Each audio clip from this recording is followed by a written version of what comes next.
በጣም ጥሩ ለውጥ ያየሁበትን የጥቁር አዝሙድ የፀጉር ዘይት እንዴት አድርጌ ከምን ጋር እንዳዘጋጀሁት የሚያሳይ ቪዲዮ ነው። እስከመጨረሻም ተከታተሉት። በመጀመሪያ የሚያስፈልገን ያው ራሱ ጥቁር አዝሙድ ነው። ሌላ ብዙ ነገር ማያስፈልገንም እና የምንፈልገውን ዘይት መጠቀም እንችላለን። እኔ ግን እየተጠቀምኩ ያለሁትና ውጤት ያየሁበት የኮኮናት ኦርጋኒክ የኮኮናት ኦይል እና የአልመንድ ኦይል ትንሽዬ ቀረኝ በፊት አዘጋጅቼ ተጠቅሜ የቀረች እሱን ጨምሬ እጠቀማለሁ። እና የኦሊቭ ኦይል እነኚህን ተጠቅሜ ነው የማዘጋጀው። በነገራችን ላይ እዚህ ጋር አሁን ቪዲዮ ለመስራት ብዬ ነው እንጂ በፊት ያዘጋጀሁት አለ እየተጠቀምኩኝ ነው። ግን ለእናንተ ለማሳየት ብዬ ለአንዴ የሚሆነኝን ነው አሁን እያዘጋጀሁ ያለሁት። እና ለአንዴም ሆነ ለብዙ ጊዜም ሆነ ስናዘጋጅ መጥነን ነው መጨመር ያለብን። ምክንያቱም ከመጠን በላይ ሲሆን ከውጤቱ ሳይሆን ጉዳት እንዳይሆንብን። እና 3 ማንኪያ የጥቁር አዝሙድ እና የኮኮናት ኦይሉንም ኦሊቭ ኦይሉንም እና የአልመንድ ኦይሉንም 3 ማንኪያ በጥቁር አዝሙዱ ልክ ነው የምጠቀመው ማለት ነው። እና በደንብ በሚፈጭልን ማሽን እኔ አሁን የቡና ማሽን ነው የፈጨውበት ያለሁት ሌላኛው ማሽን በደንብ ስለማያደቅ ማለት ነውና በደንብ መድቀቅ አለበት። ውስጡ ያለውን ቅባቱን ዘይቱን በደንብ እንዲሰጠን እንድናገኝ ጥቅሙን እንድናገኝ በደንብ መድቀቅ አለበት። እና እንደምታዩት ደቋል። በጣም ቅባታማ ስለሆነ ራሱ ቅባት ያለው ስለሆነ ያያዛል። እና የጥቁር አዝሙድ ዘይት በማሽን ነው የሚፈጨው የሚወጣው የራሱ ዘይት ነገር ግን እሱን መግዛት ካልፈለግንና በቤት ውስጥ እናዘጋጅ ካልን በዚህ መልኩ ማዘጋጀት እንችላለንና በወይራ ዘይትም ብቻ ማዘጋጀት እንችላለን ወይ በኮኮናትም በሚመቸን የፀጉር ቅባት ወይም ዘይት አድርገን ማዘጋጀት እንችላለን። ነገር ግን አሁን እኔ እነኚህን 3ቱን ቅባቶች ዘይቶች ተጠቅሜ አዘጋጅቼ በጣም ፈጣንና በጣም ጥሩ ለውጥ ነው ያየሁበት። ምክንያቱም ኮኮናትም በጣም ጥሩ ጥቅሞች አሉት። የወይራ ዘይትም እንዲሁ እንደሚታወቀው እንዲሁም የአልመንድም እና የጥቁር አዝሙዱ ደግሞ እንግዲህ ጥቅሞቹ የተረጋገጠለት ነው። እነኚህን ሁሉ ቀላቅለን አዘጋጅተን ስንጠቀመው በጣም ጥሩ ውጤትና በፍጥነት የሆነ ለውጥ እናያለን በፀጉራችን ላይ ማለት ነው።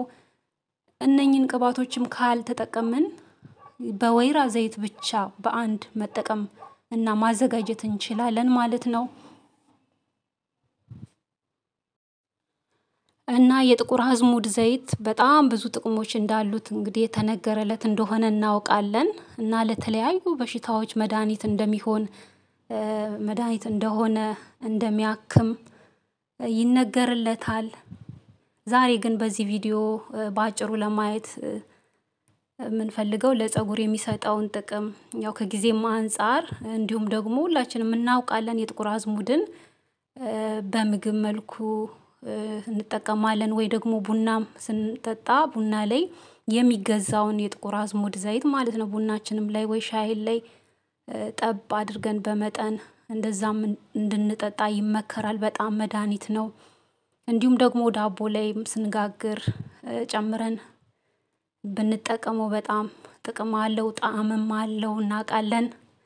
እና ለፀጉር የሚሰጠውን ጥቅም ስናይ እንግዲህ በውስጡ አንቲ ኦክሲደንት እና አሚኖ አሲድ ፋቲ አሲድ በውስጡ አለ በጣም በዚህ እና በተለያዩ ማዕድናትና ንጥረ ነገሮች የበለፀገ ነው።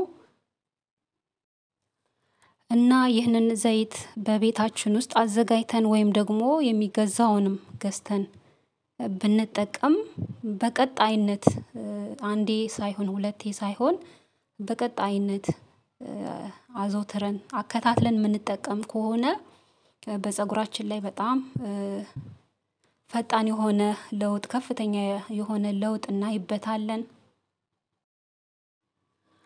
በተለያየ ምክንያት ፀጉራችን የሳሳ ከሆነ ይህንን የጥቁር አዝሙድ ዘይት አዘውትረን የምንጠቀም ከሆነ ፀጉራችን በከፍተኛ ሁኔታ ብዛት ያለው እንዲሆን ይረዳል ማለት ነው። እንዲሁም ደግሞ ፀጉራችን ከለሩ የሚያምር እና ለስላሳ የሆነ ለእይታ የሚማርክ የፋፋ ፀጉር እንዲኖረን ይረዳል። እንዲሁም ፀጉር እንዳይነቃቀል እና ጥንካሬ ያለው ፀጉር እንዲኖረን ያደርጋል እና የራስ ቅላችን ይሄ ቆዳችን ንጹህ የሆነ ከፎሮፎርም እና ከተለያዩ ነገሮች የጸዳ በጣም ንጹህ የሆነ ቆዳ እንዲኖረን ያደርጋል እና በዛው ልክ ደግሞ አዳዲስ ፀጉሮች እንዲበቅሉ በጣም ያደርጋል ማለት ነው። እና እዚህ ጋር እንደምታዩት የተጠቀምኩት ብርጭቆ ነገር ነው።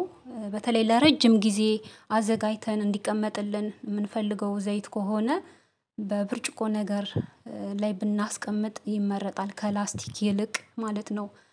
እና የወይራ ዘይቱን እና ኮኮናቱን እንዲሁም የአልመንዱን አንድ ላይ ከጥቁር አዝሙዱ ጋር ከቀላቀልኩት በኋላ ባዘጋጀሁት ብርጭቆ አድርጌ በደንብ ከድኜ እንዳያችሁት በሳህን ውስጥ የፈላ ውሃ ብቻ ነው ያደረኩት። የፈላ ውሃ አድርጌ ከደንኩት። ያ ውሃ ሲቀዘቅዝ አወጣሁት ማለት ነው። ከውስጡ አውጥቼ ለብቻ አስቀመጥኩት። ለ5 ቀን ያህል ነው ያስቀመጥኩት።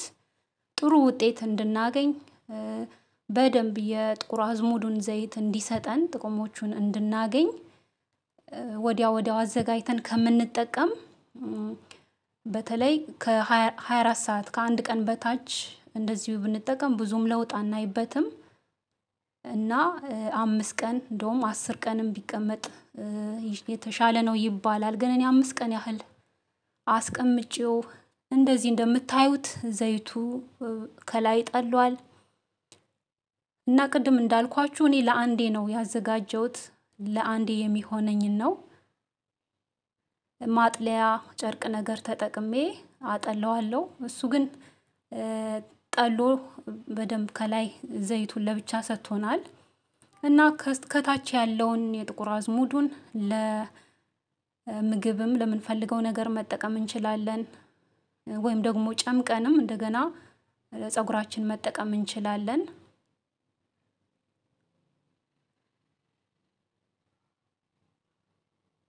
እና ይሄንን አንጥለውም ያው ለምንፈልገው ነገር መጠቀም እንችላለን። በደንብ ስለጠለለ ነው ያልጨመኩት እኔ።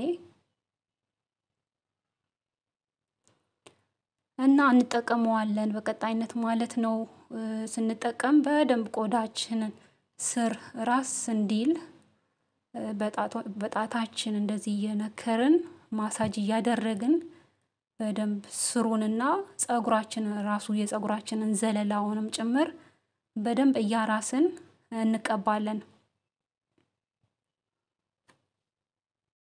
እና በስትረስ ወይም ደግሞ በተለያዩ ምክንያቶች በጉዳት ፀጉራችን የሚነቃቀል ከሆነ ያንን በጣም ያክማል። በፍጥነት መነቃቀሉ እንዲቆም ያደርጋል። እንዲሁም ደግሞ ከፊት ለሸሸና ለሳሳ ፀጉር በጣም ጠቃሚ ነው። በጣም ያሳድጋል እንደ አዲስ ያሳድጋል። ፀጉራችንን ስንታጠብ ሻምፖአችን ውስጥ በተለይ የሚገዛው ካለን ሻምፖአችን ውስጥ ጨምረን ብንታጠበው በጣም ቆንጆ ነው። ጥሩ ለውጥ እናያለን። እና ከተቀባን በኋላ ቢያንስ 1 ሰዓት እና ከዛ በላይም አቆይተን መታጠብ እንችላለን። ግን ተቀብቶ ማሳደር ብዙም አይመከርም። ምክንያቱም ቆዳችን ወደ ሽታውም ወይ ዘይቱም ፊታችን ላይ ከመጣ ምናልባት አለርጂ ያለብን እንደሆን እንትን እንዳይል። ከፊትም አሁን እኔ ብዙ ጊዜ ሻሽ አስር ነበር በፊትና አሁን አዳዲስ ይሄን መጠቀም ከጀመርኩ ወዲህ ከፊት ራሱ አዳዲስ ፀጉሮች እየበቀሉ ነው። እና ከታጠባችሁት በኋላ ፀጉራችሁን አሁን እኔ ያለ ኮንዲሽነር ነው የታጠብኩት። ኮንዲሽነር አልተጠቀምኩም፣ ግን የተፍታታ ልስልስ ያለ ነው። በሻምፖ ብቻ ነው የተጠቀምኩት። ውስጡ ስታጠብ ሻምፖ ውስጥ ጠብ አድርጌ ነው የታጠብኩት። ግን እንዲህ የተፍታታ ልክ በኮንዲሽነር የታጠብኩት ይመስላል። በጣም ወድጄዋለሁ እላችኋለሁ። ከዛ ፀጉራችን ከደረቀ በኋላ እንደዚህ ያማረ ልስልስ ያለ የተፍታታ ፀጉር እንዲኖረን ያደርጋል። የዛሬ ቪዲዮ ይሄን ይመስላል ውዶችዬ። ስለተከታተላችሁ በጣም አመሰግናለሁ። በቀጣይ በሌላ ቪዲዮ እስከምንገናኝ ሰላም ሁኑልን። በጣም እንወዳችኋለን።